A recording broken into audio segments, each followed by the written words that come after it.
Dragon Dylan Scotland के रॉकस्टोन पहाड़ियों की गहराई में रहता था। प्रतिदिन चंचल युवा ड्रैगन जल्दी सुबह उठता और कुछ करने की तलाश में पहाड़ों और घाटियों के चारों ओर उड़ता।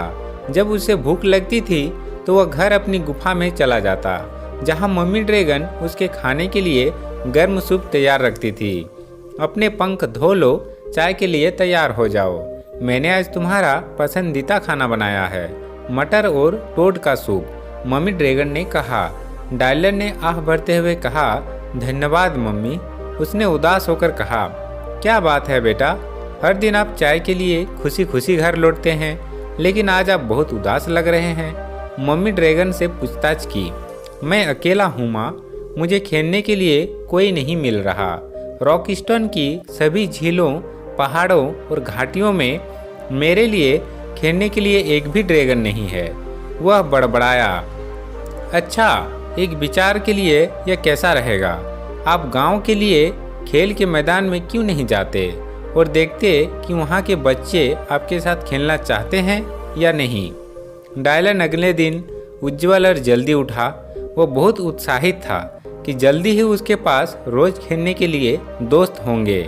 उसने अपनी बेसबॉल टोपी और स्कूल टाई पहनी और घाटियों और पहाड़ियों के बीच से उड़ता रहा, जब तक कि कालीक्रॉल के छोटे से गांव तक नहीं पहुंच गया। वह बच्चों के खेल के मैदान का रास्ता पूछने के लिए एक राहगीर के पास गया। वह उस तरह कांपते हुए आदमी को इशारा किया। ओह, वह ठंडा होना चाहिए। डायलन ने सोचा, आखिरकार मनुष्य ड्रैगन की तरह आग में सांस नहीं लेते, इसलिए उन्हें गर्म रहना बहुत मुश्किल लगता होगा। कुछ ही समय बाद डायलन ड्रैगन खेल के मैदान के केंद्र में तेजी से उतरने के लिए आया। खेल का मैदान स्कूल टाई के साथ चमकदार लाल और भूरे रंग की वर्दी पहने स्मार्ट युवा बच्चों से भरा हुआ था। डायलन ने अपनी टाई खींची और अपना गला साफ किया।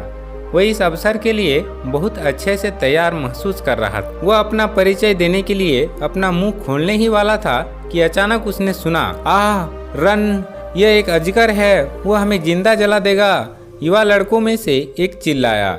सभी बच्चे बदहवास होकर बाहर की ओर भागे और कुछ ही देर में गायब हो गए। डायलन ने उदास होकर आह भरी। वह बस कुछ दोस्तों के साथ खेलना चाहता था, लेकिन स्पष्ट रूप से मनुष्य ड्रैगन से बहुत डरते थे। वह यह देखने के लिए सिर झुकाए पर चला गया कि मम्मी ड्रैगन ने चाय के लिए क्या बनाया है। अगले दिन डायलन ने खेल के मैदान में फिर से बच्चों से दोस्ती करने की कोशिश करने का फैसला किया। उसने अपना सफ़ेद रुमाल अपने बाएं गिल में छिपाया और फर्श पर पड़ी एक बड़ी शाखा उठा ली। उसने इसे एक सफ़ेद आत्मसमर्पण ध्वज में बदल दिया।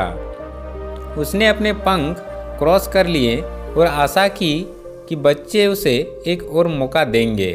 नीचे वह अपने सफ़ेद समर्पण ध्वज को जबड़े में खींचकर खेल के मैदान के मध्य में फिर से उड़ गया।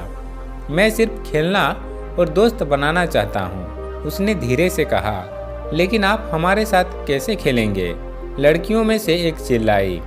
आप हमारे झूलों और स्लाइडरों के लिए बहुत बड़े हैं, आप हमारे चौराहे पर फिट नहीं बैठेंगे। ठीक है, मैं आप सभी को रॉकस्टोन की घाटियों और पहाड़ियों की सैर पर क्यों नहीं ले जाता? वाह, सभी बच्चे एक साथ चिल्लाए। वे डायलन की पीठ पर चढ़ गए और बच्चों के साथ एक बहुत ही रोमांचक उड़ान पर चले गए। उस दिन से डायलन और खेल के मैदान के बच्चे दोस्त बन गए और हर दिन डायलन ड्रैगन बच्चों को अब तक की सबसे अच्छी खेल के मैदान की सवारी पर ले जाता।